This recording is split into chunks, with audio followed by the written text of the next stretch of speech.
भारतीय दूल्हा दुल्हन लेने के लिए पाकिस्तान पहुंच गया। सोशल मीडिया पर हुई दोस्ती मोहब्बत में बदल गई और इस मोहब्बत ने दो ममालिक के लोगों को एक कर दिया। भारतीय लड़का महिंदर कुमार अपने अहले खाना के हमरा अपनी दुल्हन लेने सक्खर पहुंच गया। दोनों की शादी की तकरीब सक्खर के मकामी मैरिज हॉल में धूमधाम से मुनक्किद हुई। भारत से ताल्लुक रखने वाला दुल्हा महिंदर कुमार एडवोकेट और पाकिस्तानी दुल्हन संजू कुमारी काफी अरसे तक सोशल मीडिया पर दोस्त रहे। दोनों ने शादी का फैसला किया तो महिंदर कुमार अपनी दुल्हन को लेने अहले खाना के हमरा पाकिस्तान पहुंच गया। महिंदर कुमार और संजू कुमारी की शादी की तकरीब धूमधाम से सक्खर के मकामी हॉल में मुनक्किद हुई। तकरीब में दुल्हा दुल्हन के अजीज व अकारिब और हिंदू बिरादरी के लोगों ने भरपूर शिरकत की।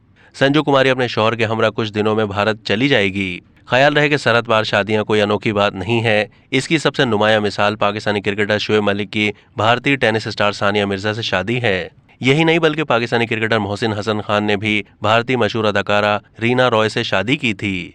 अब तक के लिए इतना ही। मजीद मालूमात के लिए डेली जंग के यूट्यूब चैनल को सब्सक्राइब कीजिए।